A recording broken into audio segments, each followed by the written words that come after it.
वंदे मातरम सुजलाम सुफलाम मलयज शीतलाम शस्य श्यामला मातरम वंदे मातरम शुभ्रज्योत्स्नां पुलकितयामिनी उन्नतकुसुमद्रुमदलशोभनी सुहासिनी सुमधुर भासनी सुखदां वरदां मातरम वंदे मातरम। अहिंसा परमो धर्म की परम पूज्य आचार्य भगवंत गुरुदेव श्री विद्यासागर जी मुनि महाराज की जय। समस्त मुनि संघ की जय। परम पूज्य मुनि श्री विनम्र सागर जी महाराज की जय। समस्त मुनि संघ की जय। बंधुओं, यह भारतवर्ष का राष्ट्रीय गीत वंदे मातरम हमने पिछले 75 वर्षों से सुनते चले आ रहे हैं। 75 वर्षों से जब भी यह राष्ट्रीय गीत गाते थे, अंदर का एक एक तार झंकृत होने लगता, सुनने में बहुत अच्छा लगता, लेकिन इसका अर्थ कोई नहीं जानता। जब भी अर्थ की ओर दृष्टिपात करने की कोशिश करी, हमने बस अपने कान को वहीं तक केंद्रित किया कि धुन अच्छी है, शब्द अच्छे हैं, अर्थ क्या है ये नहीं पता। भारत हमेशा से एक बहुत ज़्यादा शक्तिशाली और रहस्यमयी देश रहा है। इसके दो विशेषण हमेशा से रहे हैं बंधुओं, एक इसकी शक्ति संपन्नता और एक भारतवर्ष के अंदर के छुपे हुए रहस्य। इन दोनों से पूरे भारत में एक अभूतपूर्व शक्ति का संचार होता था। 10वीं 11वीं शताब्दी तक कुछ भी नहीं था। 1000 साल हमने अपनी गुलामी के निकाले हैं। दिखाई पिछले 200 साल दिखाई देते हैं। दिखता है कि 1800 के बाद 1835 के बाद जब ब्रिटिश गवर्नमेंट यहाँ पर आई तब हम गुलाम हुए, लेकिन हमारा भारत, ये भारतवर्ष, ये गुलामी शुरुआत हो गई थी 11वीं शताब्दी के बाद से, जब पहली बार किसी दूसरे दुनिया के दूसरे देश के लोग घोड़ों में तलवारों को लेकर के दौड़ते हुए यहाँ पर आए और मुगलिया शासन 600 वर्ष तक भारत को गुलाम बना के रखा रहा। दो प्रकार की जीवन शैली थी। एक बहिर्मुखी धर्म था। बहिर्मुखी धर्म में विभिन्न संप्रदायों के अपने अपने अर्चना के पवित्रतम केंद्र थे। वहाँ पर शिवालय भी था, विष्णु के लिए भी एक बहुत बड़े मंदिरों की बहुत बड़ी प्राचीनतम पवित्रतम शैली थी। बहुत बड़े बड़े जिनेंद्र देव के जिनालय भी बने हुए थे। और आज भी पूरे भारतवर्ष को जब भी आप देखने आते हैं तो आपको इन्हीं चीज़ों के बीच में हर एक पाषाण में खिंची हुई रेखा में एक रहस्य दिखाई देता है। आज वो समझ में भले नहीं आता, लेकिन रहस्य देखने आज भी लोग खजुराहो आते हैं। एक एक मूर्ति को बताने वाले अपने तरीके से कुछ भी बताते हों, लेकिन रहस्य के रचयिताओं ने उसमें जो रहस्य गुम्फित किया है, उस रहस्य की जानकारी हमको नहीं है। आज जितने भी मॉन्यूमेंट्स आपको भारतवर्ष के इतिहास में दिखाई देते हैं, उनमें कुछ रहस्य भी था बंधुओं, और सबसे ज्यादा रहस्य था हमारे मंदिरों के अंदर। कैसा रहस्य था कि ये आंतरिक धर्म की ऊर्जा के सबसे उन्नत केंद्र थे। हमारे यहाँ का ज्योतिष, हमारे यहाँ का आयुर्वेद, हमारे यहाँ जिनालय बनाने की व्यवस्था, हमारे यहाँ शिखरों के आकार देने का कौशल, वेदियों की स्थापना, बिंब के निर्माण की कला, ये सब पूरे विश्व के लिए एक आश्चर्य पैदा करती थी। बैलेंस ऑफ माइंड कंट्रोल करने के लिए, अपनी लाइफ को एडजस्ट करने के लिए, हर एक व्यक्ति जब उसके जीवन में उद्वेग आता था, जब उसके जीवन में बहुत ज़्यादा अहंकार या क्रोध आता था, वो मंदिरों में जाकर के आधा घंटे 12 बजे के बाद बैठता था और अपने अंतर्मन को शांत करके थोड़ी ही देर में अपने जीवन शैली को जीने के लिए फिर तैयार मिलता था। ये ऐसे उन्नत ऊर्जा के केंद्र हमारे पूर्वजों ने एक धर्म में नहीं बंधुओं, प्रत्येक धर्म में स्थापित किए। शैव मत के अनुयायी थे, उन्होंने शैव को आधार बना करके, भगवान शिव को आधार बना करके उन्होंने अपने धर्म को भी बहुत ऊंचाइयों तक आकार दिया। जब भी आप दक्षिण भारत जाएंगे, देखेंगे, आपको दिखेगा वो प्राचीनतम कला जो एक दूसरे मंदिरों से मेल खाती है, लेकिन प्रत्येक मंदिर की ऊर्जा का स्तर अलग अलग था, और वो प्रत्येक व्यक्ति की मंदिर की ऊर्जा के स्तर से प्रत्येक कौम का ऊर्जा का स्तर भी अलग अलग था बंधुओं। और उस कौम के ऊर्जा के स्तर को देखते हुए एक बहुत प्राचीनतम हमारे यहाँ वर्ण की व्यवस्था चला करती थी। उस वर्ण की व्यवस्थाओं में अपने आप में एक कौशल था। प्रत्येक व्यक्ति अपने अपने कार्य करने में दक्ष था बंधुओं, और उसको उसके हिसाब से सम्मान भी मिलता था। मुगलिया शासन जब 12वीं शताब्दी में आया बंधुओं, हमारी बहिर्धर्म में सबसे पहले कुठाराघात हुआ। हमारा मंदिर, हमारी आराधना के केंद्र, हमारे और भी अस्मिता, हमारा सुख, ये लूटने का प्रयास 1-2 दिन का नहीं, 600 साल तक चला।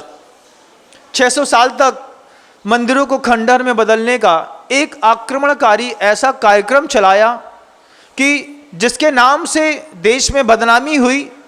वे औरंगजेब, कई बार तो इतिहास पलट के देखते हैं तो पता चलता है कि खजुराहो में तो कभी आया ही नहीं, लेकिन खजुराहो की जब भी आप किसी भी मंदिर में जा करके टूटी हुई मूर्तियों को, टूटते हुए शिव बिंब को, टूटते हुए किसी भी विष्णु की मूर्ति को, दुर्गा की मूर्ति को आप देखेंगे तो आपको ये एहसास होगा कि हिंदुस्तान में रहने वाले किसी भी भारतीय की हिम्मत नहीं थी कि किसी देवता के सिर पर एक सब्बल से प्रहार करके उसको तोड़ देता। ये तो उनका खेल था जिनको हमारे इस आयतनों में, हमारे इस शिव शक्तियों में विश्वास ही नहीं था बंधुओं। उनसे हमारे ये मंदिर खंडित और भंजित हुए। बहिर्मुखता जब तक खंडित और भंजित हो रही थी, हमने पत्थर दिल करके सहन कर लिया। लेकिन एक अंतर्मुखी धर्म भी था। वह अंतर्मुखी धर्म था हमारी पवित्रता, हमारी सरलता, हमारी दानशीलता, हमारे अंदर का वो शौर्य और साहस।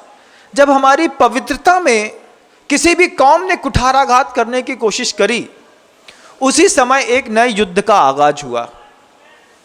युद्ध लड़े, और ऐसा नहीं कि सिर्फ इंसान ने लड़े, जानवरों तक ने युद्ध लड़ा बंधुओं। हाथी के अंदर भी वो संवेदना थी कि ये हमारा भारत है और हम अपने शरीर में वो बाहुबल पैदा करेंगे। उन हाथियों के अंदर, उस चेतक घोड़े के अंदर भी वो जंग लड़ने का जज्बा था कि इस पूरी भारत भूमि को स्वतंत्र कराने का श्रेय मात्र किसी एक परिवार को, मात्र किसी एक कौम को, मात्र किसी एक यूनिटी या लीग को नहीं जाता बंधुओं। इस भारतवर्ष को स्वतंत्र कराने के लिए उन जानवरों ने भी अपनी जान की बाजी लगाई थी। ये बात हम भूल जाते हैं।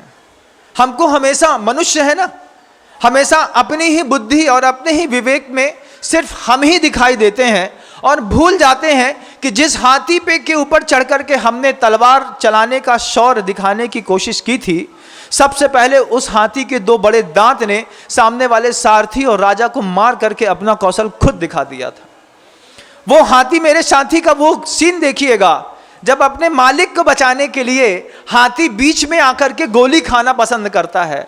उन बंदरों को देखिएगा कि जिसकी कौशल बुद्धि का इतना जबरदस्त था कि मेरे मालिक या मेरे परिवार को कोई कुछ बिगड़ जाएगा तो क्या करें, हम बीच में आकर के पहले से संयोजना बना देते हैं। पिक्चरों में ऐसा बहुत कुछ देखा होगा बंधुओं।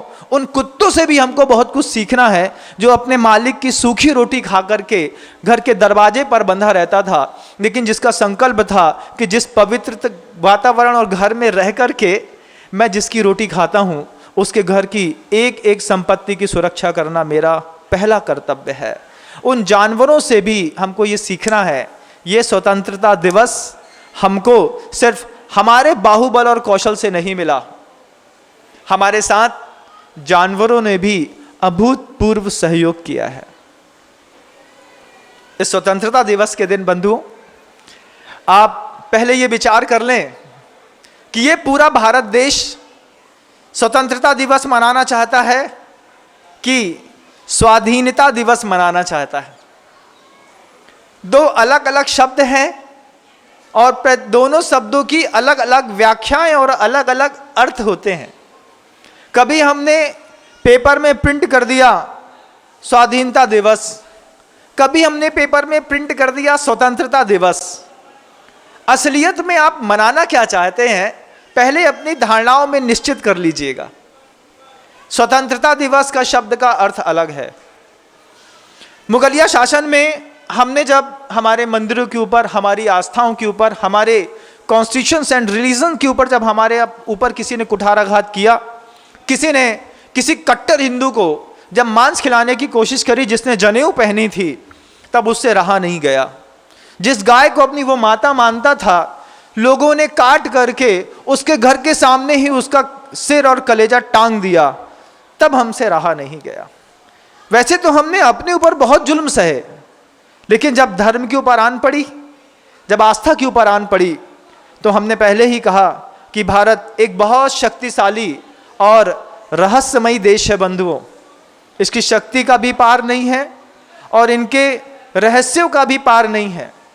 अगर भारत को स्वतंत्र करना है तो फिर आप भारत की शक्ति की ओर देखें, और जब भारत को स्वाधीन बनाना है तो भारत में छुपे हुए रहस्यों की तरफ आपको देखना पड़ेगा। योग की शक्ति थी बंधुओं हमारे यहाँ। आज भी पूरे भारत में जितने भी मेडिटेशन सेंटर चलते हैं, उसमें एक भी मेडिटेशन सेंटर जो इंटरनेशनल लेवल के हैं, उसमें कोई भी भारतीय जाकर के और वहाँ पे मेडिटेशन लेना पसंद नहीं करता। खजुराहो इस तरीके के गाइडेड मेडिटेशन के लिए प्रसिद्ध है कि वो निर्देशित ध्यान कराते हैं और विदेशों से हजारों लोग आकर के योग की शक्ति का प्रभाव अपने जीवन में देखना चाहते हैं। योग का मतलब जोड़ना भी होता है। योग का मतलब मन, वचन और काय की एकाग्रता का नाम भी योग होता है बंधुओं। योग एक आसन भी होता है। तो वहाँ पर मन, वचन और काय की शक्तियों के केंद्रीकृत करने के लिए जहाँ आज हम मेडिटेशन सेंटर खोलते हैं, वहीं हमारे पुराने ऋषि मुनियों ने मन की, वचन की और काय की शक्ति को विराम देने और एकत्रित करके ऊर्जान्वित करने के लिए विभिन्न प्रकार के धार्मिक मंदिरों और जिनालयों और आयतनों को बना करके हमको क्या नहीं दिया। एक रहस्य को देखना है। हम उस रहस्य से अनभिज्ञ हैं, इसलिए मंदिर जाने की इच्छा नहीं होती। हम उन रहस्यों से अनभिज्ञ हैं, इसलिए मंदिर की मूर्ति हमको पत्थर की दिखाई देती है। किसी ने एक बहुत अच्छी बात कही थी, जिसे खुदा ने आंखें दी, जिसे खुदा ने आंखें दी वो पत्थर में खुदा देखे, और जिसकी अकल में पत्थर है वो पत्थर में क्या देखे। अकल में पत्थर पड़ा था बहुत सारे लोगों के।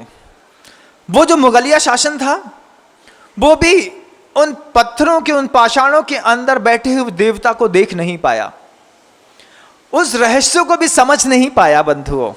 ज्योतिष का एक अपना रहस्य था, आयुर्वेद का हमारा एक सिद्धांत था, हस्तकला थी, चेहरे को देख करके जानने की कला थी, एक हमारे यहाँ पूरा सामुद्रिक शास्त्र था जिसमें शरीर के अंग और प्रत्यंग में दिखाई देने वाले दाग व्यंजन को देख करके यहाँ के गणना करने वाले ज्योतिषाचार्य आदमी के आगे आने वाली परिस्थितियों और भविष्य को बता दिया करते थे। इन सारी चीज़ों को पूरे के पूरे मुगलिया शासन ने बिल्कुल दूर तक नकार दिया। किसी भी मुगलिया शासन के नेता ने कभी भी इस रहस्य को जानने की समझने की कोशिश नहीं करी। कुछ लोगों को समझ में आया इस बात को कि अगर हमने भारत में राज करना है तो इनकी धार्मिक आस्थाओं से छेड़छाड़ बस मत करो, ये कभी भी पैसा देने में चूकेंगे नहीं। हम चूके भी नहीं। उन्होंने हमें जितना दबाया और जितना लूटने की कोशिश की, हमारे अंदर वो धैर्य था, क्योंकि खून में मिला धैर्य था हमको। हमने सहा, उनने जो मांगा, 600 साल तक मुगल शासन को समृद्ध किया और 200 साल तक यहाँ से एक एक आना पाई उठ करके ब्रिटिश गवर्नमेंट के पास गई। बंधुओं, भिखारियों का देश था वैसे तो। जैसे आप आयरलैंड में जाते हैं, पोलैंड में जाते हैं, जैसे आप किसी भी न्यूजीलैंड में जाकर के देखते हैं कि वहाँ पे खाने पीने की कोई व्यवस्था नहीं है, सी फूड्स खा लेते हैं, किसी भी चीज़ को खा के जी लेते हैं, रहने के लिए कोई अच्छा वातावरण नहीं है। ऐसे ही भिखारियों के एक छोटे छोटे टापू थे। इन टापुओं से आतंकवादी आकर के हमारे देश में कब्जा करने की कोशिश करी और बहुत हद तक सफल रहे, लेकिन पूरे सफल नहीं हो पाए, क्योंकि भारत शक्तिशाली देश था। बहुत कुछ सहने के बाद भी हमने अपने रहस्य को कभी छोड़ा नहीं। रहस्य के पीछे हमारी जिंदगी हमेशा से लगी रही। अभी भी आप देखिएगा कितने लोग शांति धारा करते हैं, शांति धारा के रहस्य को भी नहीं जानते, और बस उनको लगता है कि कलश से जल छूट रहा है, और ऐसा छूटते छूटते वो जल छोड़ दिया और महाराज जी ने मंत्र पढ़ दिया और काम हो गया। जबकि एक एक मंत्र का रहस्य है। जब हम बीजाक्षरों का उच्चारण करते हैं तो उसके एक एक मंत्र का एक एक शक्ति संपन्न देव है, जो यजमान की और करने वाले साधक की दोनों की रक्षा करने के लिए संकल्पित रहता है। कल भी मैंने इस बात को कहा था, जब आप मंदिर में शांति धारा कर रहे हो तो आप प्रतिमा की ताकत मत देखना। आप जब मंदिर में शांति धारा कर रहे हो तो कराने वाले साधु की ताकत देखना कि कितना ताकतवर साधु हमारे लिए मंत्र पढ़ रहा है। उस समय यह बात देखने लायक रहती है कि किसी ताकतवर साधु के मुख से हमारा नाम निकल जाए। क्यों? क्योंकि रहस्य है। एक रहस्य क्या है कि एक जिनबिंब है, एक कोई मॉन्यूमेंट्स है जिसमें हमने प्राण प्रतिष्ठित किए हैं। उसके नीचे हमने बीजाक्षरों का एक पूरा खेल रखा करके एक यंत्र रखा है, फिर सामने मंत्र का प्रयोग किया है, ऊपर से एक ऐसा पवित्रतम जिनालय को पूरा आकार दिया है। इसके बीच में जितनी भी कॉस्मिक एनर्जी है, ये उस कॉस्मिक एनर्जी को सबसे ज़्यादा ऊर्जान्वित करने का एक ऐसा मनोहर केंद्र है, जिसमें आज हमको मौका मिला है कि हम बीच में खड़े होते हैं और कोई तपस्वी साधु, कोई 20 साल 40 साल 50 साल पुराना साधु जिसकी तपस्या आसमान है, जिसका चारित्र आसमान है, वो हमारे लिए शांति धारा पढ़ता है और हमको समृद्ध करता है। ऐसी कोई कीमत हुआ करती है। लेकिन जब रहस्य पता नहीं होते तो हर चीज ऐसे ही छोड़ दी जाती है, छोड़ के आदमी निकल लेता है। बंधुओं, ये भारत की स्वतंत्रता और भारत की स्वाधीनता, ये दो अलग अलग तरीके के पर्व मनाने के लिए हम यहाँ पर एकत्रित हुए हैं। अगर हमें भारत की स्वतंत्रता दिवस मनाना है तो ये देखना है कि हम गुलाम किसके थे। 200 साल तक अगर अंग्रेज ने शासन किया, अंग्रेज हमारे ऊपर हम गुलाम थे और वो हमारे ऊपर शासन करते रहे, तो शासन करते करते अंग्रेजों को ये बात समझ में आ गई। कैसी बात समझ में आ गई? जैसे जब भी कभी आप कोई मोटर पंप के किसी पाइप में अपना अंगूठा लगाते हैं, बहुत देर तक अंगूठा लगाने के बाद आपको समझ में आ जाता है कि पानी का फोर्स लगातार इतना तेज है कि बहुत देर तक हम अंगूठा लगा करके नहीं रह पाएंगे, हमको अपना अंगूठा हटाना पड़ेगा। ऐसे ही उनको भी समझ में आ गया कि बहुत देर तक भारत में रहने वाले लोगों को हम दबा नहीं पाएंगे, क्योंकि दबाना अब मुश्किल हो रहा है। जब दबाना मुश्किल होने लगा था, तब उन्होंने एक संकेत दे दिया कि लोगों को उनकी इच्छा पर छोड़ना। शब्दों पे गौर करिएगा बंधुओं, ब्रिटिश गवर्नमेंट का एक रूल निकाला था, उनने एक थॉट्स निकाल करके कहा था, लोगों को उनकी इच्छा पर छोड़ना उनको नियंत्रित करने से ज्यादा बेहतर हो गया है। आप समझ रहे हैं? फिर से बोलूं, लोगों को उनकी इच्छा पर छोड़ने से अच्छा है, उनको लोगों पर नियंत्रण करने से अच्छा है उनको उनकी इच्छाओं पर छोड़ देना चाहिए। और इच्छाओं पर कब छोड़ देना चाहिए पता? जब उनने हमारा पूरा बैलेंस ऑफ माइंड बिगाड़ दिया, जब हमें उन्होंने इतना ज्यादा दिमाग से पागल कर दिया, पागल बनाने के बाद किसी पागल को रोड पर छोड़ देने जैसी स्थिति थी कि अब इनको नियंत्रित मत करो, इनकी जीवन शैली, इनकी सांस्कृतिक विरासतें, इन सबको धीरे धीरे तोड़ते चले जाओ, खत्म करते चले जाओ। तो सबसे पहले उन्होंने हमारे यहां के इल्म के हुनर को बर्बाद कर दिया। आप मैकाले की उस पद्धति को पढ़िएगा, ब्रिटिश ऑफ कॉमन्स हाउस के उस लेक्चर को भी एक बार यूट्यूब चैनल से निकाल करके पढ़ने की कोशिश करिएगा, जिसमें लिखा है कि अब हम इनको शारीरिक रूप से नियंत्रित नहीं कर सकते, अब इन्हें सिर्फ हमको मानसिक रूप से नियंत्रित करने की जरूरत है। और मानसिक रूप से नियंत्रित करने के लिए पिछले 100 साल बाद ही उनको समझ में आ गया था कि पॉलिसियां बदलनी पड़ेगी। सबसे पहले उन्होंने एजुकेशन एक्ट को ला करके पूरी एजुकेशन की पॉलिसी ही बदल दी। पॉलिसी बदलने का परिणाम निकला, सारे गुरुकुल नष्ट हो गए। गुरुकुल नष्ट होने का सबसे बड़ा घातक परिणाम हमारे जीवन में था कि भारतीय संस्कृति में जो रहस्य था, वो रहस्य जो अभी तक हमारे पास धीरे धीरे बाय जनरेशन ट्रांसफर होता चला आ रहा था, उसका ट्रांसफर होना बंद हो गया। एक नई पद्धति आई, अंग्रेजी, उसमें हमने जीवन जीना सीख लिया। आज वो हमारे यहाँ की ऐसी भाषा बन गई है कि किसी भी व्यक्ति को उच्च पद पर बैठना है, अगर अंग्रेजी नहीं आती तो कुछ नहीं आता। जबकि पूरे भारतवर्ष में विभिन्न प्रकार की कितनी सारी भाषाएं बोली जाती हैं, लेकिन जब शासन आता है तो उसमें सुधार भी होते हैं बंधुओं। आज़ादी के बाद हमने इस बात में भी सुधार किया। आज ऊंचे पदों पर अंग्रेजी की प्राथमिकता न रह करके हिंदी और क्षेत्रीय भाषाओं की भी प्राथमिकता आ गई है। ये हमारे लिए भी एक बहुत बड़ी स्वतंत्रता है। लेकिन अभी हम स्वाधीन नहीं हुए हैं।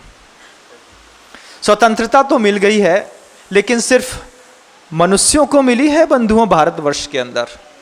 अभी पशुओं को कोई स्वतंत्रता नहीं मिली।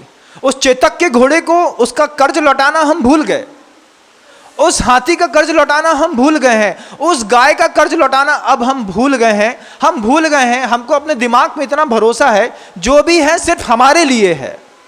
ये मुगलिया शासन में था कि कुछ भी चीज बनाई गई है इस धरती पर, जानदार जो भी चीज है वो इंसान के लिए है। ये कभी भी हिंदुस्तान में रहने वाले लोगों के वाक्य नहीं थे, कभी नहीं थे बंधुओं। उनकी कौम में ये बात लिखी थी कि दुनिया में जो भी जानदार चीज है वो इंसान के लिए है। अपनी पत्नी तक को मार करके खाने के संदेश उनके पता नहीं कौन से ग्रंथ में लिखे हैं, और कहते हैं जब ज्यादा भूख लग रही हो और खाने को कुछ ना हो तो पत्नी को भी आप खा सकते हैं। ऐसी शैली में 600 साल शासन, उसके बाद शैली का विकृत रूप 200 साल ब्रिटिश गवर्नमेंट का शासन, 800, 850, 900 साल की गुलामी सही, उसके बाद भी हमारे अंदर का दिया जलता रहा। यह हमारे यहाँ का रहस्य है, जिसको ना 600 साल का मुगलिया शासन मिटा पाया, ना 200 साल का कोई भी ब्रिटिश शासन मिटा पाया बंधु। और आज भी हम बड़े ठाठ के साथ भक्ति करते हैं। हमारी आस्था के केंद्रों में जब कभी कोई 9 दिन के कार्यक्रम होते हैं, कभी 10 दिन के कार्यक्रम होते हैं, कभी 4 दिन के कार्यक्रम होते हैं, गणेश चतुर्थी कोई मनाता है, कोई नव दुर्गा मनाता है, कोई पर्युषण पर्व मनाता है, कोई आगे आकर के किन्हीं अन्य मतों में जाकर के और अपनी अपनी सांस्कृतिक विरासत को सुरक्षित रखता है, हम उसका सम्मान करते हैं। हम आदर भाव के साथ एक सामाजिक सामंजस्य बना करके उसमें रहने की कोशिश करते हैं। लेकिन हम जिस धर्म में पैदा हुए हैं, अपने ऊर्जा के स्तर को उसी धर्म के हिसाब से बढ़ाने का प्रयास भी करते हैं। 1947 के दिन जब 15 अगस्त था बंधुओं, यह भी एक रहस्य की बात थी, क्योंकि मुगलियों को कभी समझ में नहीं आया, इसलिए उनके अनुयायियों और वंशजों को भी समझ में नहीं आया। 15 अगस्त 1947 को आज़ादी दी जानी थी। जब लॉर्ड माउंटबेटन से कहा कि आप 15 अगस्त ही क्यों चुनना चाहते हैं, उन्होंने सबसे पहली एक बात कही कि 3 साल पहले 15 अगस्त 1945 के दिन जापान ने हमारी अधीनता स्वीकार कर ली है, इसलिए मैं 15 अगस्त को अपने इस भारत के लिए भी शुभ मानता हूं कि ये 15 अगस्त के दिन अगर हम इसको आज़ाद करेंगे तो आज़ाद होने के बाद भी हमारा गुलाम बना रहेगा। कितनी बड़ी बात, आज़ाद होने के बाद भी हमारा गुलाम बना रहेगा। तो 15 अगस्त लॉर्ड माउंटबेटन ने स्वीकार किया। लेकिन भारत का ज्योतिष इतना जबरदस्त था जिसमें मुगलिया शासन और मुगल लोगों को विश्वास नहीं था, उनके वंशजों को भी विश्वास नहीं था। लेकिन भारतीय ज्योतिष में टीका चंदन और माथे में 3 लकीर खींचने वालों में बहुत दिमाग था बंधुओं। वो 3 लकीरें कोई सिर्फ चंदन की नहीं होती, उसमें ब्रह्मा विष्णु और महेश तीनों आकर के बैठ जाते हैं। उन दिमागदार लोगों ने बताया कि 15 अगस्त का दिन अच्छा है, अपन 15 अगस्त के दिन आज़ादी स्वीकार कर सकते हैं, लेकिन निश्चित समय पर। जब पाकिस्तान और भारत का बंटवारा होना था, उस बंटवारे के दौरान उन मुगलियों अनुयायियों को ये बात का भरोसा नहीं हुआ कि ज्योतिष भी कोई चीज़ होती है, इसका भी ग्रहों नक्षत्रों का भी कोई प्रभाव होता है। उनको तो बस अपना 3,47,000 वर्ग किलोमीटर क्षेत्र को पाने की खुशी हो रही थी। उनको लग रहा था कि 3,47,000 वर्ग किलोमीटर का क्षेत्र आज के दिन हमको मिलेगा, 8 करोड़ 15 लाख लोगों का विस्थापन होगा और हम एक नए देश के मालिक बन जाएंगे।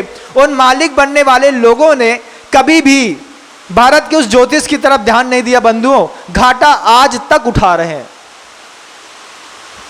14 अगस्त के दिन जो आप मनाते हैं, कभी कुछ और माहौल से कभी किसी और माहौल से, उस दिन हमारा पड़ोसी अपना एक आज़ाद मुल्क का अपना एक वो भी स्वतंत्रता दिवस मनाता है। उसको भी समझाया था, माना नहीं।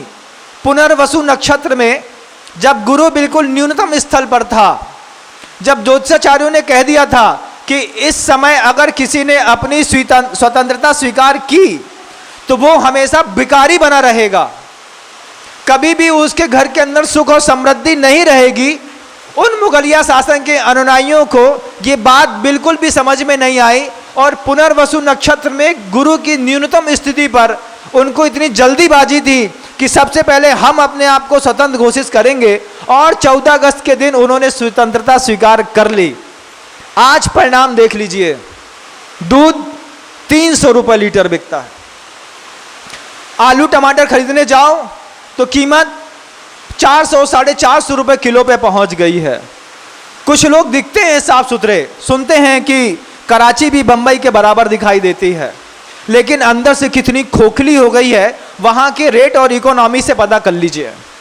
पता कर लीजिए कि 14 अगस्त के दिन आपने जब उन रहस्यों को छोड़ करके अपने देश की स्वतंत्रता स्वीकार की थी, उसका दुष्परिणाम है कि इंडस्ट्री लगाने के लिए उनके पास पैसा नहीं है, लेकिन बम उनको फ्री में मिल जाते हैं, उनको गन फ्री में मिल जाती है बंधुओं। उनके लिए उसको कभी पैसा नहीं लगाना पड़ता, बस मिल जाती है अपने आप। और देता कौन है?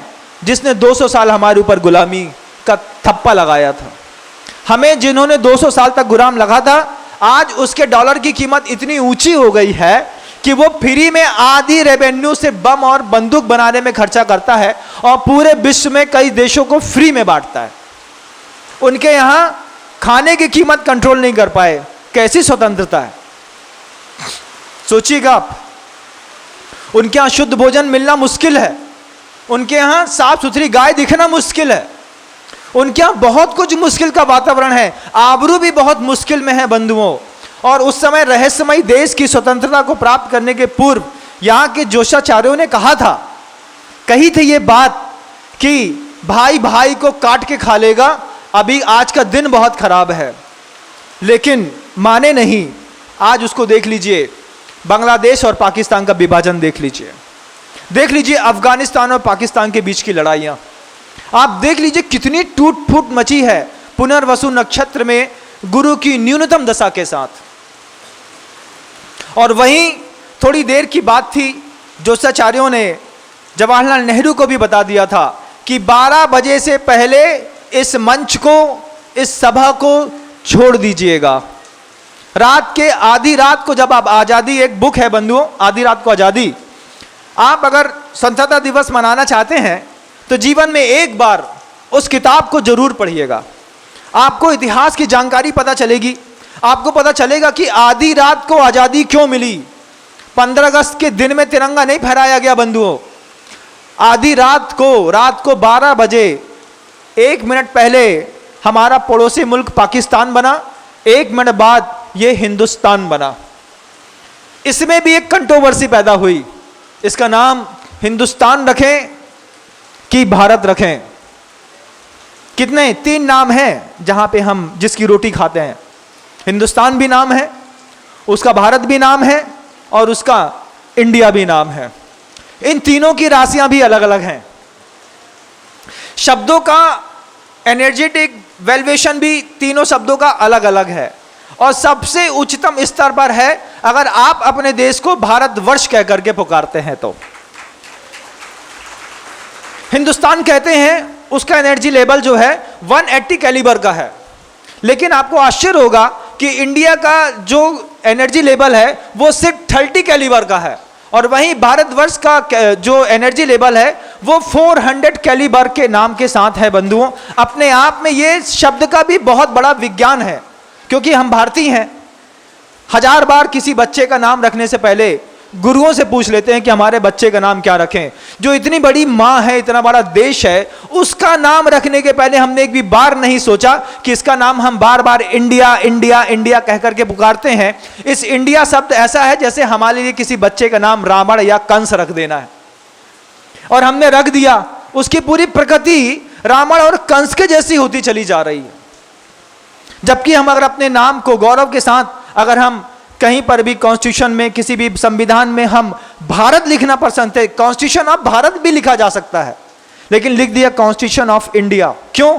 बहुत सारी चीजें हमने कॉपी पेस्ट की हैं, वहां से उठाया, यहां से उठाया, यहां से उठाया, और जैसे तोते के पूरे शरीर में कहीं लाल, कहीं हरा, कहीं नीला, कहीं काला दिखाई देता है, ऐसे ही हमारे पूरे संविधान में कहीं लाल, कहीं हरा, कहीं काला, कहीं पीला दिखाई देता है बंधुओं।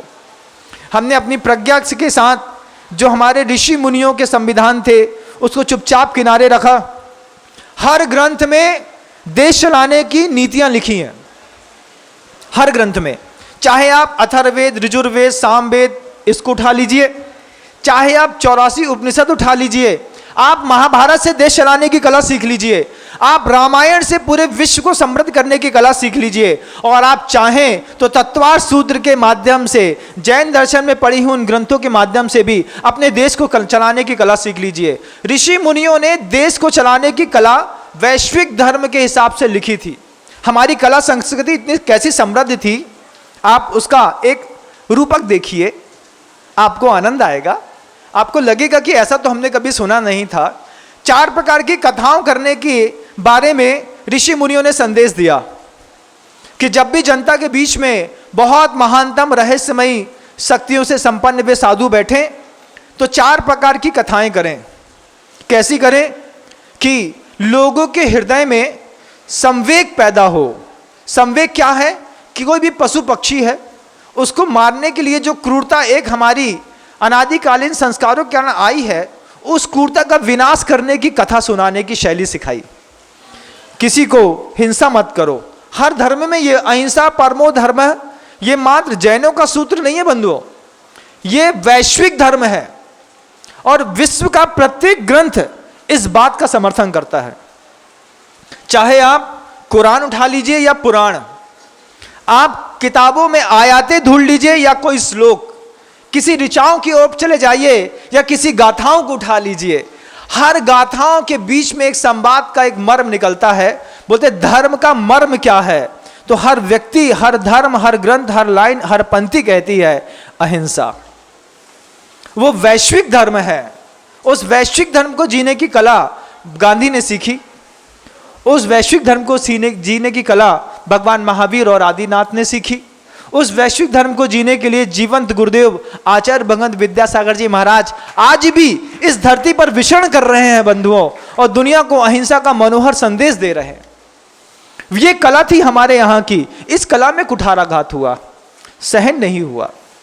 हमने विद्रोह किया, अपने आप को स्वतंत्र तो कर लिया, लेकिन स्वाधीन आज भी नहीं कर पाए हैं। अंग्रेजों ने कहा था लोगों को उनकी इच्छा पर छोड़ना उन्हें नियंत्रण करने से ज्यादा बेहतर हो गया है, अब उनको उनकी इच्छाओं पर छोड़ दो, मानसिक गुलामी का वातावरण बना दो, बस हो गया। एजुकेशन बदल दी, मानसिक गुलामी बना दी। शरीर से तो अंग्रेज यहां से आज से 75 साल पहले चले गए, क्या हमारे दिमाग से भी गए हैं? आप देख लीजिए, आप महसूस करिए कि अब उनका नया मोटिव है।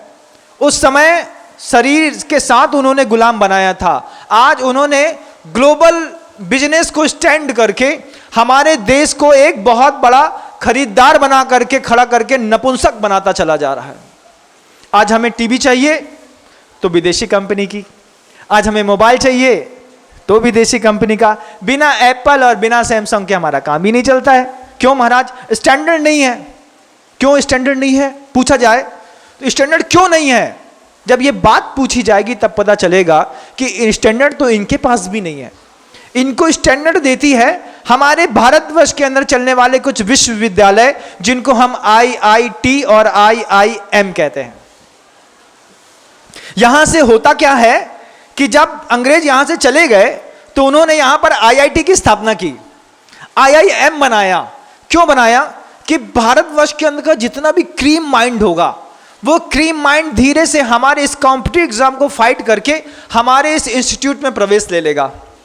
तो विद्या वहां पढ़ाने का उद्देश्य नहीं था, वहां पे सिर्फ एडमिशन के माध्यम से फॉरेन कंपनियां इस चीज को क्लियर कर लेती हैं कि जिसने IIT का मेंस या प्री निकाल करके, इंटरव्यू एग्जाम निकाल करके IIT में प्रवेश ले लिया है, मतलब लाख लोगों में सबसे ज्यादा क्रीम माइंड है, इसको पढ़ाओ।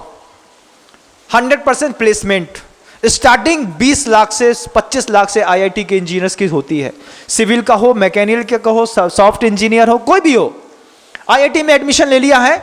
मिनिमम पेमेंट आपका सैलरी 20 लाख है और 3 साल के अंदर 1.5 से 2 और 2.5, 3, 4, 5 करोड़ तक। आज सुंदर पिचाई को 119 करोड़ रुपए से ज्यादा मिलते हैं बंधुओं। भारत का लड़का है, विदेश में जाकर के रह रहा है।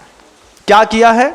विदेशी कंपनी का नौकर बन के हमारे ही देश का पैसा लूट करके बाहर जाता है। जिस दिन IIT से बाहर के प्लेसमेंट बंद हो जाएंगे, IIT पास आउट करने के बाद जो यहां का सबसे क्रीम माइंड है, जब अपने भारत के लिए काम करेगा, एप्पल का एक भी कोई भी अंदर का सॉफ्टवेयर बनाने के लिए एक दिमाग तक नहीं है अंग्रेजों के पास, सब भारतीय देते हैं। सबका सब भारतीय देते हैं बंधुओं, चाहे सैमसंग की कंपनी हो, चाहे एप्पल की, चाहे किसी और विदेशी कंपनियां हो, चाहे आप उसका जूता पहनते हो, चाहे आप उसका ब्रासलेट पहनते हो, चाहे आप राडो की घड़ी पहनते हो, चाहे आप किसी ग्लॉक्सी का चश्मा लगाते हो, जितने भी फॉरेन की कंपनियां हैं, ये सिर्फ लूट ही तो रही हैं। पहले जीवित मनुष्य को लूटती थी, अब धन को लूटने का खेल बदस्तूर जारी है। हम स्वतंत्रता दिवस मनाने के लिए यहां पर उपस्थित हो गए। हमें लगता है कि हम स्वतंत्र हैं, लेकिन हम स्वतंत्र नहीं हैं, हम गुलाम हो गए हैं, हम आदी हो गए हैं, ऐसे हैबिचुअल हो गए हैं कि 50 प्रकार की कंपनियों में हमारा सबसे पहला चॉइसेस हमेशा फॉरेन की कंपनियां रहती हैं। हम घूमने भी जाते हैं तो फॉरेन में, लंदन घूमने जाना है, अरे कश्मीर घूमने चले गए होते, कम से कम रेवेन्यू यहाँ का यहीं रहता, इससे स्वतंत्रता बनी रहती, भारत का कोई व्यक्ति विकास को प्राप्त हो रहा होता, लेकिन नहीं। इस्कॉन मंदिर में तुमको 2 रुपए डालना पसंद है, 100 रुपए का टिकट, 500 रुपए का टिकट कटाना पसंद है। पता भी है कि इस्कॉन मंदिर में कलेक्शन होने वाला पैसा विदेश जाता है। किसी अपने ही घर के बाहर जो थोड़ा सा एक छोटा सा हनुमान मंदिर या दुर्गा का मंदिर या गणेश का मंदिर या कोई जिन मंदिर होता, तुम वहां भी पैसा लगा दिए होते तो इस बात की खूबसूरती होती कि हमारे हनुमान जी के मंदिर की बाहर की दीवार टूट गई है, हमारे 100 रुपए से उसकी दीवार बन जाएगी। हमने वो नहीं किया, हमने बड़े बड़े टेम्पल्स में जाकर के ऐसा दान दिया जिससे होने वाली चैरिटी का कलेक्शन पूरा का पूरा फॉरेन में चला गया। वो डेवलप हो रहे हैं। उनको पता है भारत की संस्कृति में धर्म की और भगवान की इतनी बड़ी कीमत है, इतनी बड़ी दुकान है ये, कि इस दुकान में एक गुल्लक रख तो दो, जीवन और पुश्तें निकल जाएंगी, वो गुल्लक कभी खाली नहीं मिलेगी, कभी खाली नहीं मिलेगी। इसलिए उन्होंने एक नया आइडिया बना करके अब यहां पर 2000 करोड़ का मंदिर बनाते हैं और रेवेन्यू उठा करके पूरा का पूरा विदेश ले जाते हैं। मैं हवाई फायर नहीं करता, जितनी बात बोलता हूं प्रामाणिक बोलता हूं। आप प्रमाण ढूंढ लीजिए, आरटीआई लगा करके पूछ लीजिए, आपको खुद पता चल जाएगा। आप स्वतंत्र हैं। इस स्वतंत्र भारत में सिर्फ मनुष्य स्वतंत्र है बंधुओं। आज भी उस गाय की, उस कुत्ते की, उस घोड़े की, उस हाथी की कोई कीमत नहीं है हमारे यहां। आधी स्वतंत्रता है सिर्फ ये। स्वतंत्रता दिवस मनाने का आनंद तो उस दिन आएगा जब भारतवर्ष के रहने वाले लोग कसम खा लेंगे, जिस गौ माता का दूध पी करके हम बड़े हुए हैं, उस गौ माता में से वो माँ चाहे मर भी जाए लेकिन उसको कटने नहीं देंगे, तब जाकर के स्वतंत्रता दिवस का आनंद हो। सिर्फ मनुष्य की स्वतंत्रता तो बहुत थोथली है। जिस दिन जीव की स्वतंत्रता की बात होगी, उस दिन ये स्वतंत्र भारत स्वाधीन भारत के रूप में परिवर्तित होने का प्रयास करेगा। आज सिर्फ स्वतंत्र भारत की जीवन शैली है, स्वाधीन भारत की ओर कोई ध्यान नहीं देना चाहता। आपको पता नहीं है, आपको तो विश्वास भी नहीं होगा कि जैन दर्शनकार कहते हैं इस बात को कि कोई कुत्ता, कोई बिल्ली, कोई छिपकली, कोई सुअर भी पंचम गुण स्थान को प्राप्त करके धार्मिक आस्था के साथ आस्तिकता को स्वीकार करके और स्वर्ग जाने के लिए उतारू रहता है। जैन दर्शन में क्या अदृश्य का भी ध्यान रखने की एक ऐसी कला है। उस जीव के अंदर जिसको लोग कुत्ता बिल्ली मानते हैं, उसके अंदर भी व्रतों का आरोपण होता है बंधुओं। आपकी छत की मुंडेर पर बैठा हुआ तोता भी आपको कहीं ना कहीं देवत्व की प्राप्ति कराने का साधन है। तब तो आप अमरनाथ में जाने के बाद उस अमरत्व को प्राप्त हुए तोते के युगल को देखने की कोशिश करते हैं। 2 कबूतर का जोड़ा है बंधुओं। पूरी ठंडी में हर आदमी को कपड़ा चाहिए, लेकिन वो अमरनाथ की यात्रा करने वाले वो आज देखते होंगे कि अगर वो कबूतर का जोड़ा ना दिखा, उसमें भी भगवान के दर्शन, जब उसमें उस स्थान पर तुम भगवान का दर्शन कर लेते हो, जब मंदिर के बाहर खड़े हुए बैठे उस नंदी में तुम भगवान का दर्शन करके उसकी पीठ को, पैर को छू करके अपने आप को पवित्र समझते हो, फिर कैसे वो नंदी तुम्हारे गले में चिपक जाता है, कैसे वो तुम्हारे पैंट को संभालने के लिए बेल्ट बन के तुम्हारे पेट में लिपट जाता है। किसने हिम्मत दी? किसने तुमको सिखा दिया कि स्वतंत्र भारत का मनुष्य सिर्फ मनुष्य स्वतंत्र रहेगा, जानवर नहीं? उसको जीने का कोई अधिकार नहीं है, वो जी नहीं सकता, वो जीव नहीं है कि उसमें अमृत को प्राप्त करने की शक्ति नहीं है। रामायण को उठा करके फिर जटायु को काट करके फेंक देना चाहिए था, लेकिन तुमने जटायु का सम्मान किया। राम और सीता का संवाद था। सीता ने कहा था कि जटायु की मेरे पुत्र के जैसी रक्षा करना। आप कभी वाल्मीकि रामायण उठा करके देखिएगा बंधुओं, 24,000 श्लोक प्रमाण लिखी है।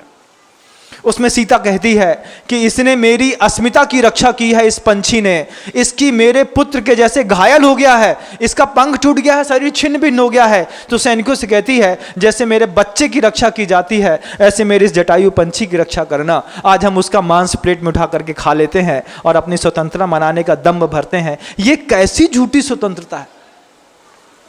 कैसी? हिंदुस्तान का व्यक्ति किसी पंछी का मांस कैसे खा सकता है? हिंदू होकर के कैसे खा सकता है? आप सोचिएगा बंधुओं।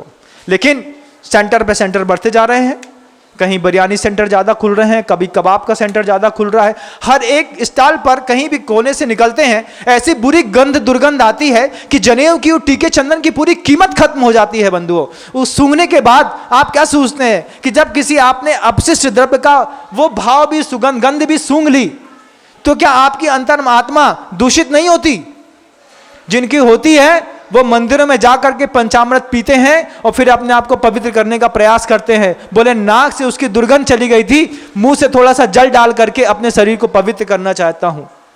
और जब उन्हीं लोग अपनी जनेऊ का बहुमान छोड़ दें, तिलक चंदन का बहुमान छोड़ दें, धोती दुपट्टे का बहुमान छोड़ दें और अपने आप को स्वतंत्र समझें, यह कैसी स्वतंत्रता?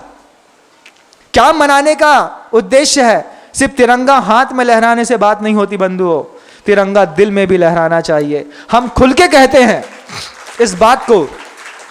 साधु होकर के कहता हूं जननी जन्मभूमिश्च स्वर्गादपि गरीषि।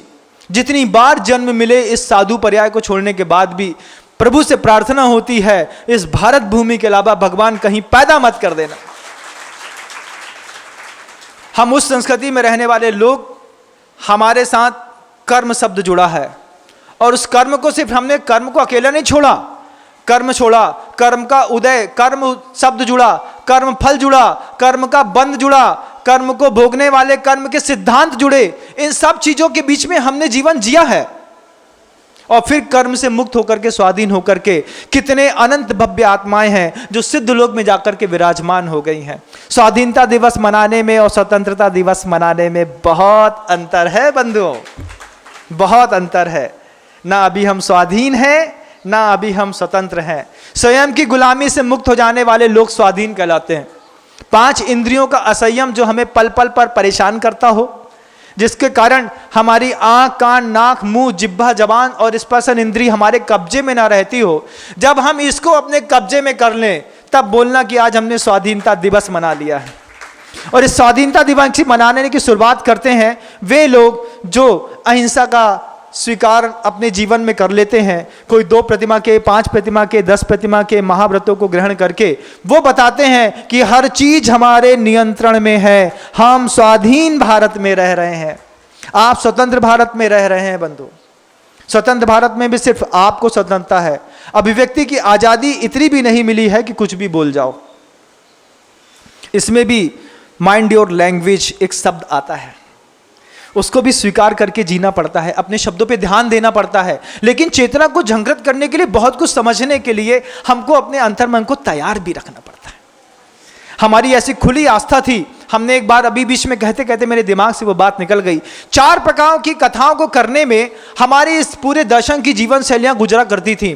तरह तरह की समाज और धर्म को मानने वाले साधु संत एक साथ एक घेरे में बैठ जाते थे, जिसको आप संत सम्मेलन कहते हैं, सर्वधर्म सम्मेलन शब्द के नाम से संबोधित करते हैं। ये भारत में 11वीं शताब्दी से, उसके पहले से चलता चला आया।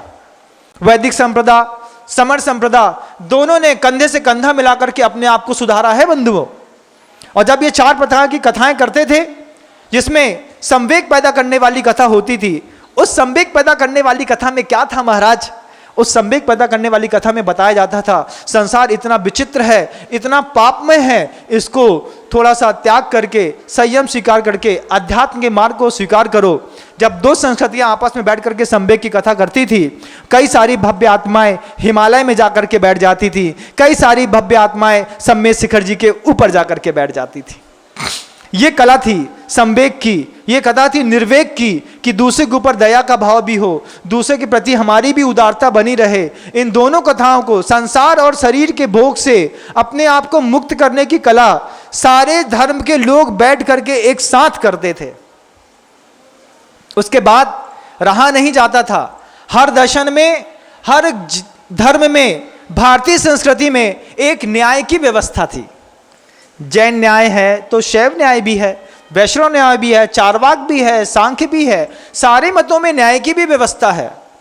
तो किसी भी धर्म के साथ अन्याय ना हो, इसलिए हर धर्म में एक न्याय की व्यवस्था। उस न्याय की व्यवस्था में भी 2 और कथाएं सम्मेलन में चलती थीं, आक्षेपणी और विक्षेपणी। आक्षेपणी विक्षेपणी कथा बंधुओं किसी को नीचा दिखाने के लिए नहीं थी। जब भी आक्षेपणी और विक्षेपणी कथा शब्द ये सुनते हैं, हमको लगता है कि दूसरे धर्म के प्रति आक्षेप करने के लिए ये कथा करी जाती है, दूसरे धर्म को बुरा कहने के लिए कोई कथा करी जाती है। जबकि जैन दर्शनकार जितने भी हैं वे तो सब अहिंसा के हिमायती रहे, और अहिंसा का हिमायती आक्षेपणी और विक्षेपणी कथा के माध्यम से किसी के दिल के अंदर द्वेष और कसाय कैसे पैदा कर सकते थे। उन्होंने आक्षेपणी और विक्षेपणी कथा करी कि संस्कृति का विकास हो सके। अलग अलग संप्रदाय के लोग एक साथ बैठते थे, सिख बैठता था, कोई वैष्णव बैठता था, कोई शैव बैठता था, कोई जैन बैठता था, और आपस में बैठ करके अपने अपने धर्म की खूबसूरती को बताते थे। इस धर्म में ये बात कितनी अच्छी लिखी है, आप भी सुनिए, आप भी सुनिए। इसका नाम था आक्षेपणी कथा, अपने धर्म की खूबसूरती बताना।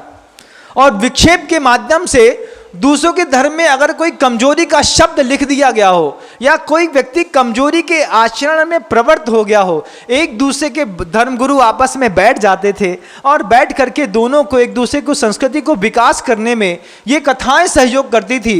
इन कथाओं का वातावरण जब धरती से मिटाने की कोशिश शुरू होने लगी और एक नया बिल्कुल सेंट्रलाइज वातावरण बनाया, B Indians and by Indians, कभी नहीं बोल पाए हम भारत और हमारा, हम भारतीय और हमारा भारतवर्ष। ये बोलने में शर्म लगने लगी। क्यों? अंग्रेजी बोलते हैं, stylish American, be Indian and buy Indian, ऐसा क्या बोले? अंग्रेजी भाषा, वो गले का खेल है बंधुओं। वही गवार जाहिल लोग, वो लंदन के, जिनके पास टेंस नहीं है, किसी भी टेंस में परफेक्शन नहीं है, कुछ भी बोलते हैं, बफालो को बफालो। अब ये बफालो बोल करके क्या मिल गया भाई, समझ में तक नहीं आता है। ऐसी गंदी अंग्रेजी भाषा को हमारे सिर पे थोप दिया गया, हम उसको बेचारे को पोत रहे हैं। मेरा राजा बेटा क्या करता है? कॉन्वेंट स्कूल में पढ़ता है। हाँ, बहुत अच्छा, ढोर कहीं का। क्या किया उन्होंने आप सोचिए? उन ब्रिटिश गवर्नमेंट ने अपने रिलीजन को स्टैंड करने के लिए आपके गले में टाई पहना दी। आप टाई को क्या समझते हैं? क्यों पहनाई गई? क्या क्या रीजन है पता है? टाई क्यों बना दी गई? सोचो आप, कभी टाई का निचला भाग देखना बंधु, जिसमें त्रिकोण बना रहता है, वास्तव में वो त्रिकोण ना हो करके जीसस को, क्राइस्ट को जिस पे लटका दिया गया था वो क्रॉस है। जब आप उसको गौर से देखेंगे तो आज आप उसको उसमें क्रॉस दिखाई देने लगेगा कि हर धर्म में भारत के अंदर पैदा होने वाला हर बच्चा जो कॉन्वेंट स्कूल में जाएगा वो जीसस का अनुयायी बनेगा। तो उसके गले में टाई पहना दी, ऊपर एक गांठ लगा दी, नीचे लटकाया, और उसमें भी उस टाई में लोग ऐसा देख करके, उसको देख करके, आप देखिएगा कभी, आज टाई पहन करके देखना अपने आप को, और जो पहने हैं वो अपनी टाई को देख लें कि नीचे उसको क्रॉस दिखाई देता है कि नहीं देखता। जब आंख से देखोगे तो लगेगा कि बिल्कुल वैसे ही शेप में टाई बनती है जिस शेप में क्रॉस बना रहता है। ये रिलीजन को बदलने की कोशिश आज से 200 साल पहले से शुरुआत थी। उसने हमारा पारंपरिक वेशभूषा मिटाई, कोट पैंट टाई ला करके खड़ा कर दिया। आज हम अपने बच्चे को टाई पहनाना नहीं सिखाए, बच्चा अगर सही तरीके से नॉट नहीं लगा पाए तो उसको जाहिल समझते हैं। कुर्ता पजामा पहना करके मंदिरों में, त्योहारों में कहीं निकलने पर धोती की वो शैली थी कि ऐसी धोती पहनी जाती थी कि लोग उस धोती के साथ फोटो खिंचाते थे। आज बड़े बड़े फेम में उस धोती का बहुत बड़ा रैंप वॉक तो होता है, लेकिन जहां ये हमारे यहाँ भारतीय संप्रदाय में हर व्यक्ति पहनता था, उसका मार्केट से रैंप वॉक खत्म कर दिया। ये एजुकेशन सेंटर थी कि अब सिर्फ वो रेड कारपेट में वो रैंप वॉक के साथ धोती दिखाई देगी, और चक्रवर्ती विवाह कर रहे हो तब आप वो धोती पहनेंगे, बाकी आपको धोती पहनने में शर्म आती है। वेशभूषा गई, खान पान गया, खानदान गया, ये सब संस्कृति का मेला मटिया मेट कर दिया लोगों ने। कुछ मुगलों ने मिटा दिया, कुछ अंग्रेजों ने मिटा दिया। अब जितना कुछ ना बचा है अब हम मिटाने पर उतारू हैं। पहले जब ब्रिटिश गवर्नमेंट इस पूरे भारतवर्ष में थी, आदमी दुखी था बंधुओं, लेकिन पापी नहीं था। ब्रिटिश गवर्नमेंट के जाने के बाद आदमी पापी हो गया, उसके दुख खत्म हो गए। विश्वास ना हो तो हर एक किसी भी संस्थान में जाकर के देख लेना, आज दुखी व्यक्ति दिखाई नहीं देगा, हर आज व्यक्ति आज पापी दिखाई देगा। यह कितना बड़ा कंट्रोवर्सी थी कि पहले हमारे शरीर में दुख था, अब हमारी अंतर्मन में जाकर के पाप बैठ गया है। हम झूठ बोलने में बिल्कुल नहीं कतराते, हिंसा करने में हमको कोई शर्म महसूस नहीं होती। फलाना केस जीतना है, इसको मारना पड़ेगा, निपटा दो। ये करना है, इसको मान रहे तो ठीक, नहीं तो इशारा कर देते हैं। सामने वाले को समझदार है, उसको पता है 12 में से उसको इशारा किया है तो क्या करना है, और कहां आदमी गायब हो जाता है पता नहीं चलता। पहले ऐसा नहीं था बंधु, पहले मिलकर के लड़ा है हमने। मुगलिया शासन में यह व्यवस्था थी, मात्र क्षत्रिय लड़ता था, इसलिए हम 600 साल तक गुलाम थे। जब भी लड़ने की बात आती, जब भी कोई मुगल आक्रमण करता, सिर्फ छत्री अपनी तलवार उठाता, छत्री अपनी छाती दिखाता, छत्री भाला घोंपता। परिणाम निकला क्या कि 600 साल तक गुलामी बनी रही। लेकिन इस बात को हमने थोड़ा सा ऊपर उठे, जब ब्रिटिश गवर्नमेंट आई तो मात्र छत्री ने अपनी छाती नहीं दिखाई, हर मुसलमान खड़ा हुआ, हिंदू खड़ा हुआ, वैष्णव खड़ा हुआ, सिख, ईसाई, जाट सब खड़े हुए, और इन सब ने मिलकर के जब अपनी छाती दिखाई, जब सर्वधर्म की ताकत, कलह, एकता, बलम का ऐसा सूत्र सार्थक हुआ, तब इस देश से वो ब्रिटिश गवर्नमेंट का अंत हुआ। और होना ही था। उनको समझ में आ गया था कि हम इनको कितना भी तोड़ने की कोशिश करें, ये पानी के जैसे दोबारा मिल जाते हैं। ये कितना भी इनको मारकाट मचा लो, ये शाम होते होते तक अपने अंतर्मन को साफ करके इनके अंदर वो रंगत चढ़ ही नहीं रही है कि जीसस को मानने वाले हमारे देश के हो सकते हैं। हमारे देश में एक भी जीसस का अनुयायी नहीं था। आज जितने भी कॉन्वेंट स्कूल चढ़ते हैं, ये सब चढ़ते हैं, भारतीय व्यक्ति उसी को बदल करके उसका रंग बदल दिया। भारत में पैदा होने वाला या तो विष्णु का भक्त होगा या जैन का भक्त होगा, शिव का भक्त होगा या शैव का भक्त होगा। जो हमारे देश में पैदा ही नहीं हुआ, उनका भक्त कैसे हो गया? आप एक बार कल्पना करके सोचिएगा मात्र बंधु। लेकिन हम अनुयायी बन रहे हैं। धन परिवर्तन का खेल मैंने छत्तीसगढ़ के अंदर देखा बंधुओं।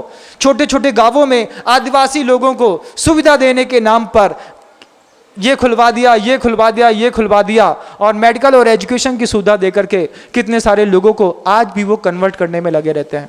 दमोह का एक केस मेरे आंख के सामने आया।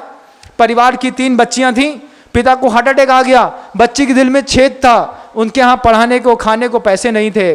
उन्होंने एक छोटा सा पशु का फेंक दिया, इधर आ जाओ हम सब करा देते हैं। बच्ची भी जानदार थी, गुरुओं से बड़े बाबा का आशीर्वाद था। वो कह दी दोनों की अर्थी एक साथ उठा देंगे, लेकिन अपना धर्म नहीं छोड़ेंगे। ये जिंदगी का हौसला है। हम स्वतंत्रता दिवस मनाना चाहते हैं, निश्चित। हमने वंदे मातरम शब्द शुरुआत की थी। उसकी मातृभूमि का मतलब क्या है? भारत माता की जय बोलते हैं, तो भारत माता में क्या कोई स्त्री है? क्या कोई देवी है? ना कोई स्त्री है, ना कोई देवी है। हम मां शब्द के संबोधन के साथ सिर्फ आप स्त्री को मत जोड़िए।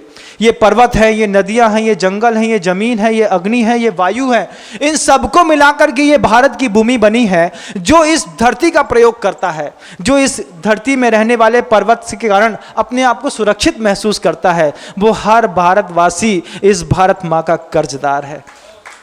हर भारतवासी बंधुओं, चाहे वो कितना भी बड़ा साधु भी क्यों ना हो। गुरुदेव तो खुद अपने मुख से इस बात को बार बार कहते हैं, जितनी माला मैं फेरता हूं, तुम फेरते हो, त्याग करते हो, तपस्या करते हो। सरहद में खड़े हुए फौजी को बिना कुछ कहे हर साधु संत की साधना का 6वां भाग पहुंचता रहता है। ये हमारे धर्म की खूबसूरती है। वो बंदूक उठा करके तांग करके वहां पर जब खड़ा है, तब जाकर के हम यहाँ पर नमो अर्हंताणम, ओम नमः शिवाय, भर्गो देवस्य धीमहि धियो यो नः प्रचोदयात् के सूत्र और ऋचाएं अपने मुंह से निकाल पा रहे हैं। वो सरहद का सिपाही हमारे लिए किसी देवता और विष्णु और शिव से कम नहीं है आज के लिए। क्यों?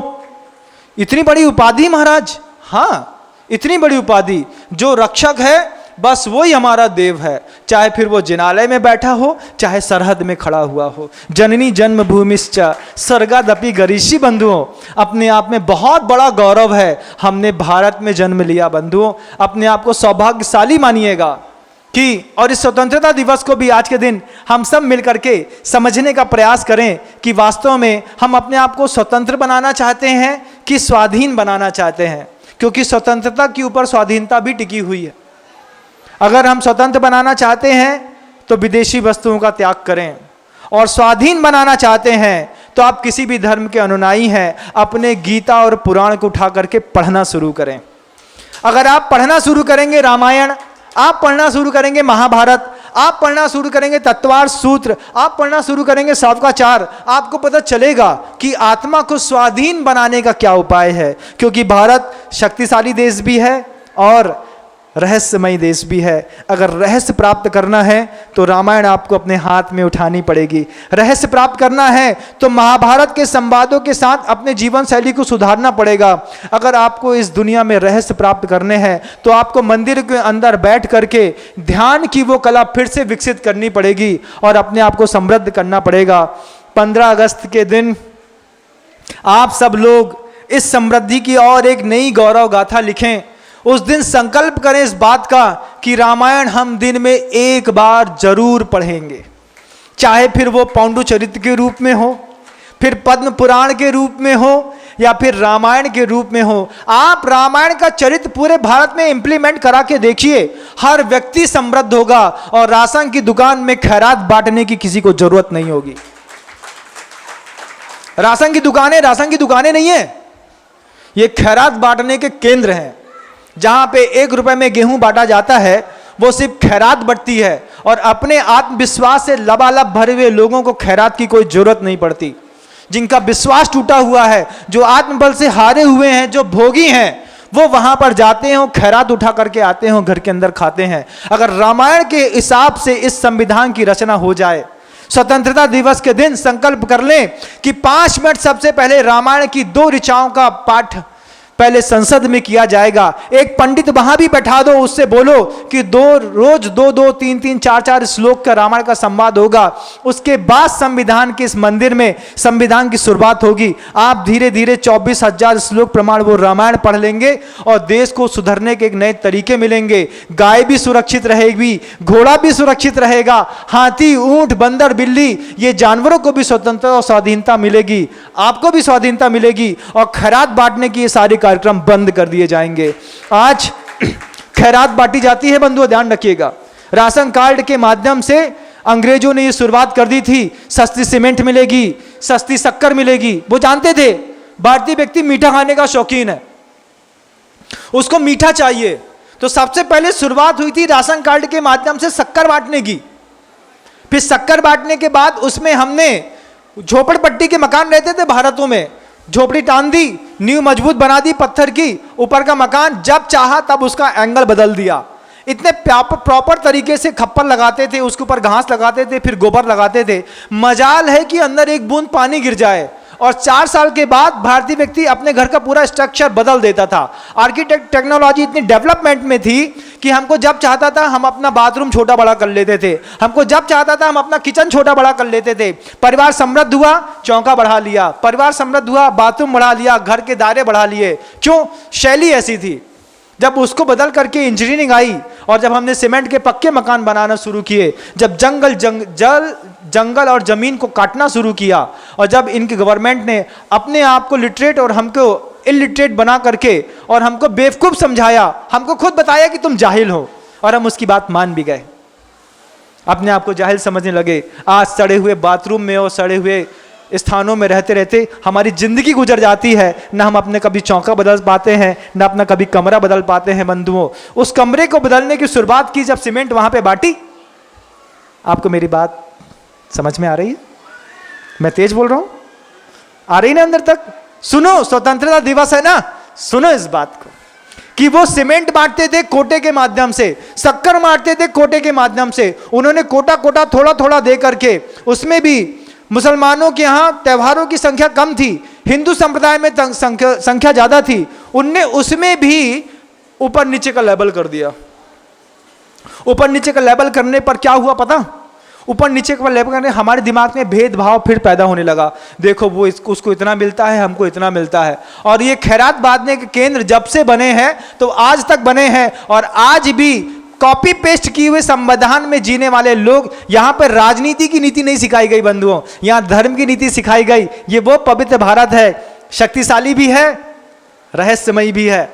इस शक्तिशाली और रहस्यमयी भारत में ये खैरात बांटने के केंद्र जिस दिन बंद हो जाएंगे, जिस दिन इस खैरात बांटने के केंद्र के साथ आरक्षण बंद हो जाएगा पूरी दुनिया से, उस दिन आप देखिएगा कि हम स्वतंत्र भारत हुए हैं। अभी तो सत्ता काबिज है बंधुओं, सिर्फ चेहरा बदल गया है। अभी भी लाखों करोड़ रुपए रोज स्विस बैंक में जाते हैं, हवाला होता है। आप लोग भी करते होंगे। हवाले का 1 नोट 10 का यहां दिखाया, उस नंबर को दिल्ली में किसी ने देखा, वहां उठाया और वहां के वहां उसको यहां से 400 करोड़ ट्रांसफर हो गए, यहां 100 करोड़ रुपए ट्रांसफर हो गए। लेकिन स्वतंत्रता दिवस ऐसा नहीं मनाते बंधु। स्वतंत्रता दिवस बड़ा सोच समझ के बनाते हैं, और उसके लिए गुरुदेव का एक पवित्रतम हाइको है। अगर आप वास्तव में स्वतंत्र और स्वाधीन होना चाहते हैं तो गुरुदेव का वो हाइको, क्या गुरुदेव कहते हैं, पीछे भी देखो। क्या? पीछे भी देखो, पिछलग्गू ना बनो। गुरुदेव का हाइको है। गुरुदेव कहते हैं अपने इतिहास को, अपने धर्म को, अपने रिलीजन को, अपनी संस्कृति को, अपने पुश्तैनी जमीन जायदाद और अपने अनुभवों को पीछे भी देखो, पिछलग्गू ना बनो, पीछे रहोगे। फिर से बोलूं ना, पीछे भी देखो, किसी के पिछलग्गू ना बनो, पिछलग ना बनो, पीछे रहोगे। अगर पीछे रहना है तो पिछलग्गू बन रहे हैं। हमको छोटी छोटी बातों में, जैसे कुत्ते को एक पार्ले जी का बिस्किट दिखा करके उसको पूंछ हिलाने के लिए खड़ा कर दिया जाता है, उसको उम्मीद रहती है कि इस मालिक से हमको पार्ले जी का बिस्कुट मिलेगा। आपकी पार्ले जी की बिस्कुट थोड़ा बड़ी हो सकती है, वो कैडबरी भी हो सकती है, वो टिकटॉक भी, किटकैट भी हो सकती है, वो कोई गेम्स भी हो सकते हैं, वो कोई व्यवसाय भी हो सकता है, वो आपके आभूषण भी हो सकते हैं, वो आपकी साड़ी भी हो सकती है, वो आपकी गोल्ड की एसेसरीज भी हो सकती है, वे आपके जीने के संसाधन, मिक्सी, रेफ्रिजरेटर, कुछ भी हो सकते हैं। इन सब के लिए स्वतंत्रता दिवस के दिन पीछे भी देखो, पिछलग्गू ना बनो, पीछे रहोगे। आपको स्वतंत्रता और स्वाधीनता दोनों मिले, इसलिए चेतना को वक्त से पहले झंकृत करने का प्रयास कर रहा हूं। आशा और उम्मीद करता हूं कि जब पुनर्वसु नक्षत्र में गुरु अपनी न्यूनतम स्थिति में था, उसको छोड़ करके पुष्य नक्षत्र में जब सूर्य और गुरु की स्थिति 15 अगस्त के दिन सबसे उच्चतम स्थिति में थी, जैसे ये भारत समृद्ध हो रहा था, ऐसे हम सब भारत और भारतीय दोनों मिल करके इस देश को समृद्ध करें, इसकी शक्ति को पहचानें, इसके गौरव को बना करके रखें। दुनिया में कहीं भी जाएं, आपको देख करके कहे लोग, ये जैसे अफ्रीकन्स को देख करके काले, उनकी ड्रेसिंग सेंस में उनके जो झालरदार बाल होते हैं ना, बाल को देख करके आप पहचान जाते हैं, क्या साउथ अफ्रीकन है। इसकी चाइना वालों की आंखें देख करके ऐसे गंजेड़ी जैसी आंखें दिखती हैं उनकी। क्यों? क्योंकि ब्रिटिश गवर्नमेंट ने क्या किया कि वहां पे पूरे चाइना को, चीन के ऊपर भी उनका कब्जा था बंधुओं, गांजा पिला पिला करके पूरी जेनेटिक कोड चेंज कर दिए। आज बच्चे पैदा होते हैं तो उनकी आंखें नशीली पैदा होती हैं, तो आप नशीली आंखों को देख करके पहचान जाते हैं कि चीन से आया है। बिल्कुल साफ सुथरी चमकदार स्किन को देख करके आप पहचान जाते हैं ये जापान से आया है। किसी गोरी चमड़ी वाले को देख करके जिसमें अंदर बाहर चित्ते चित्ते लाल लाल खून दिख रहे हैं, आप समझ जाते हैं अमेरिका या लंदन से आया है। ठीक ऐसे ही आपकी वेशभूषा, आपके रूप रंग, आपके खान पान को देख करके दुनिया में आप जब कहीं कहीं भी जाएं और लोग बोलें कि ये भारत से आया है, तब मानिएगा भारत स्वतंत्र हुआ है। आप भारत को स्वतंत्र करें। जींस टॉप हमारी व्यवस्था नहीं है बंधुओं, मैं इसके बारे में कुछ बुरा नहीं बोलना चाहता क्योंकि आप उसके आदी हो गए हैं, लेकिन भारत की संस्कृति, भारत का खान पान, भारत की वेशभूषा, आप देखिए जैन माइनॉरिटी कितनी कम है, कितने कम है ये लोग, लेकिन आज पूरी दुनिया में जैन फूड मिलने लगा, पूरी दुनिया में जैन फूड मिलने लगा। आज हिंदुस्तान के लोगों को एक बात और बोलना चाहता हूं कि कुछ ऐसा कमाल करके दिखाओ कि दुनिया में हिंदू फूड भी मिलने लगे, तब जाकर के इसकी कीमत और जगेगी। हमारा हिंदुस्तान हमेशा जिंदाबाद रहे, हमारे भारतवर्ष में हमेशा तरक्की और गौरव की गाथा लिखी जाती रहे। गुरुदेव का वो पवित्रतम दादा गुरु ज्ञान सागर जी महाराज का सूत्र आज भी मेरे दिल में है, मनुजो मानवो भूयात भारतः प्रतिभारतः। ऐसे प्रतिभारत भारत के उस पवित्रतम केंद्र में हम सबको जन्म मिला, गुरुदेव की संस्कृति में आने का मौका मिला। इस तीर्थ क्षेत्र में आकर के आप लोगों ने इस संवाद को सुनने के लिए अपने मनोभाव को तैयार किया। समय मैंने थोड़ा सा ज़्यादा ले लिया है, क्षमा भाव के साथ अपने शब्दों को विराम देता हूँ। स्वतंत्रता दिवस आगे आने वाले अनेक शताब्दियों तक अमर रहे, अमर रहे और अमर रहे। इन्हीं भावनाओं के साथ गुरुदेव श्री विद्यासागर जी मुनि महाराज की जय हो।